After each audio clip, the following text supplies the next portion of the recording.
Hey, true believers. Chris Mack coming at you with another awesome figure review. Today we are going over the McFarlane Toys DC Multiverse Batgirl. And I'm so glad to finally have this figure in my collection. Want to give a shout out to my buddy Ramon. He found this in the wild for me. We're both part of a local action figure group chat. And he was out, found this and said, would you like it? And I was like, oh, please, man. Yeah, I appreciate it very much. So thank you, sir. Now, if you guys want to get your hands on this Batgirl, please first and foremost, check with your local comic shop to see if they have this in stock or if they can order it for you. And if you don't have an LCS in your area, then you can also pick this up at Big Bad Toy Store and Dorkside Toys. And the packaging is just great. I like that this box is a little bit wider than the other ones that we've looked at. And you can see the Batmobile collect piece there. And I like this DC Multiverse logo. I just like that. It just very much looks very, very cool. Up here you see McFarlane Toys. Come over here to the side, it says Batgirl, Multiverse, McFarlane Toys. You come here to the back, and you see that this is the source of this art piece that they made for her is Batgirl number 27 from, I believe this is the Rebirth line. Down here you can see the figures from the wave that you want to get to build the Batmobile, so I'll make sure to get a close-up of that so you can pause it at your convenience.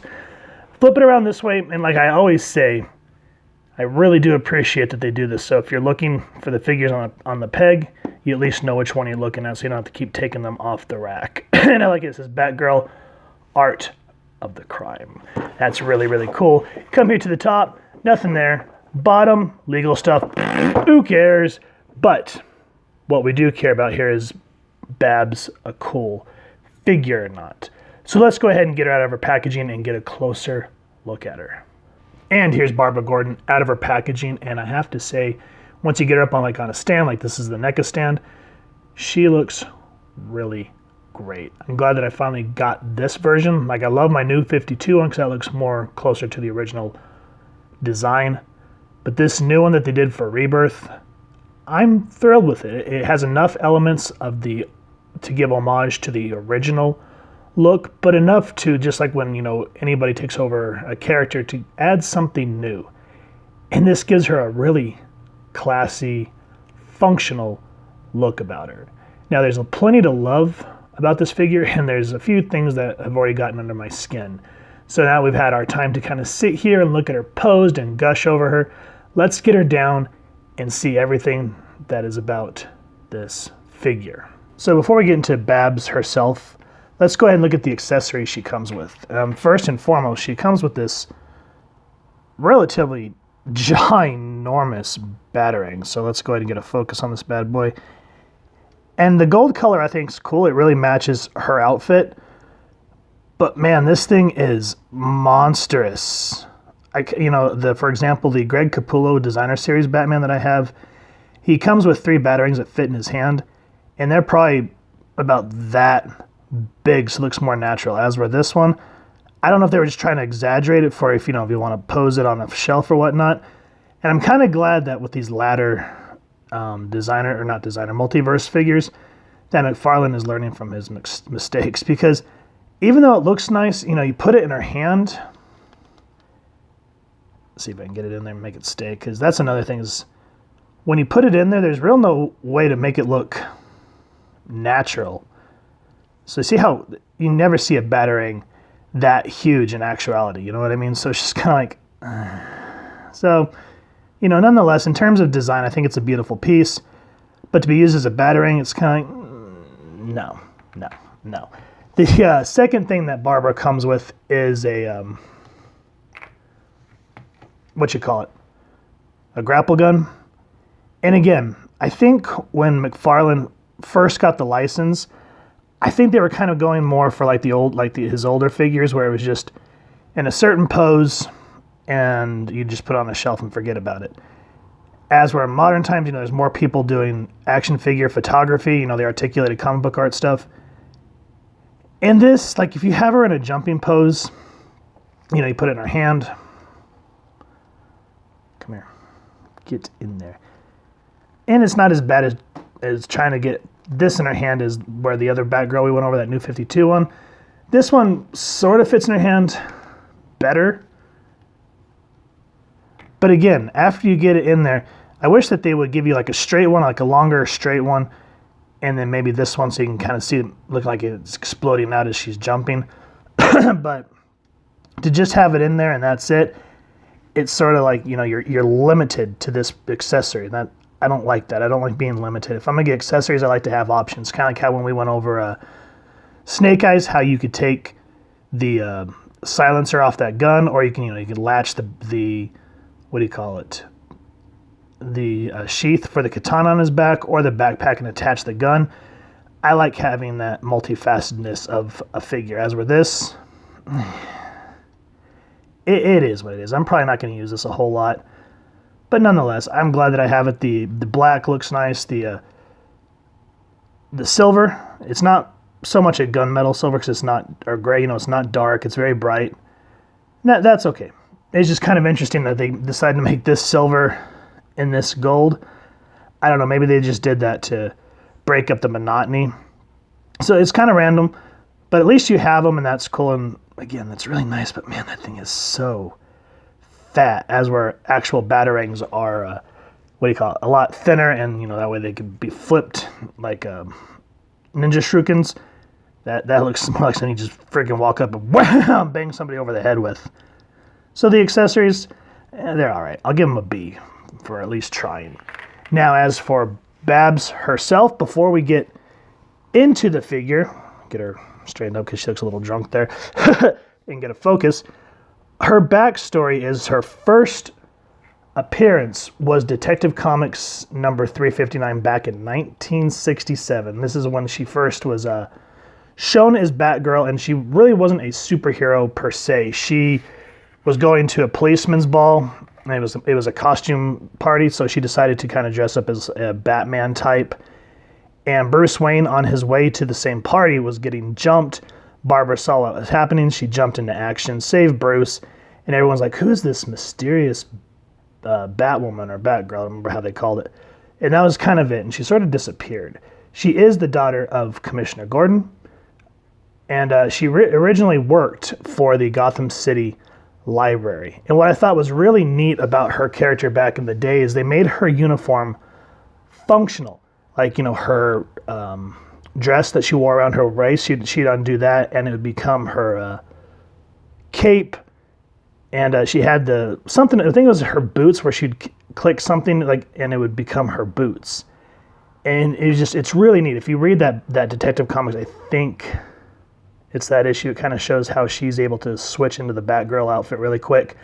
I'm not 100% sure. Let me know down in the comments.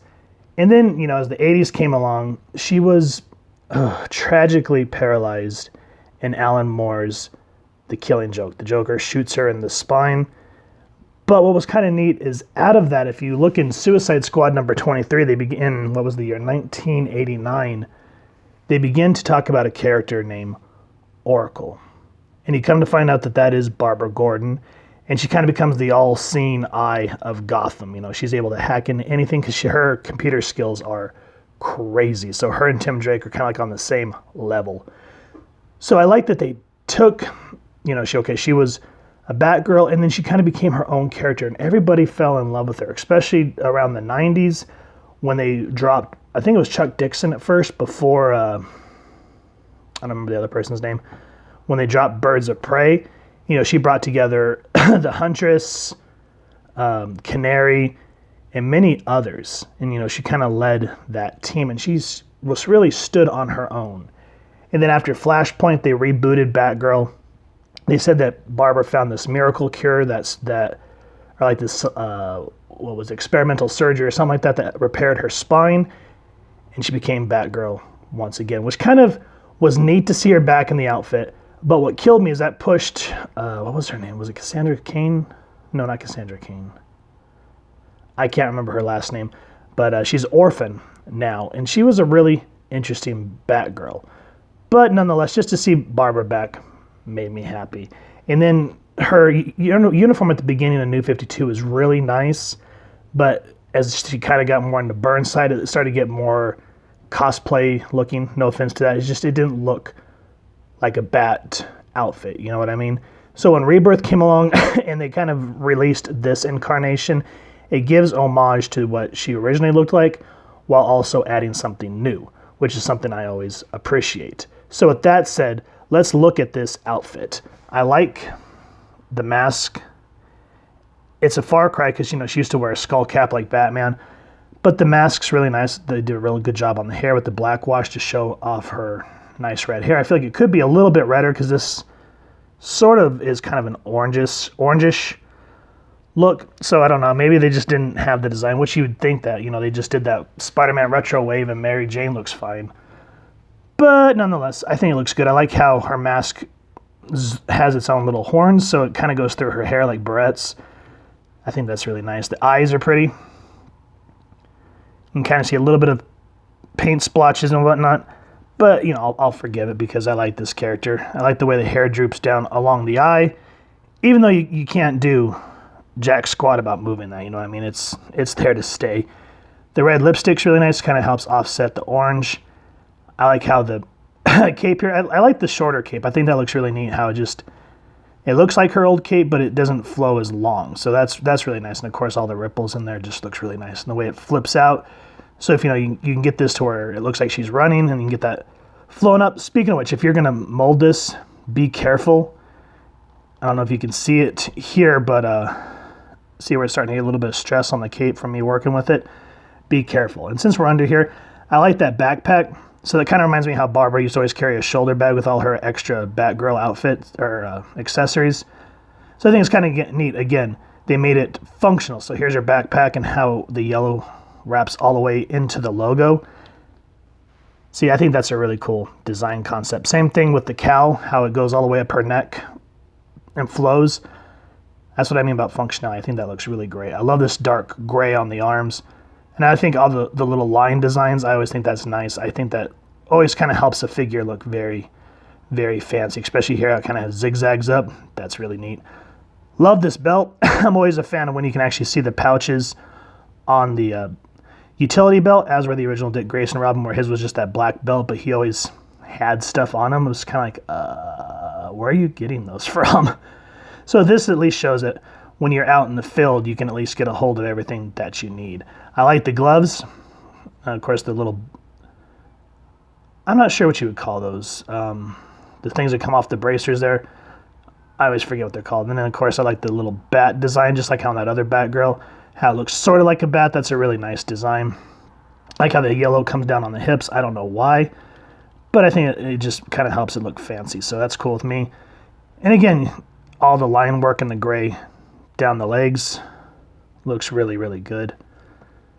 I like the boots. Again, it kind of has that Batman design like that. And then on the boots, I like how they actually look like mud stompers. You get the rivets in there, so you can get a kick in the face. That is gonna hurt.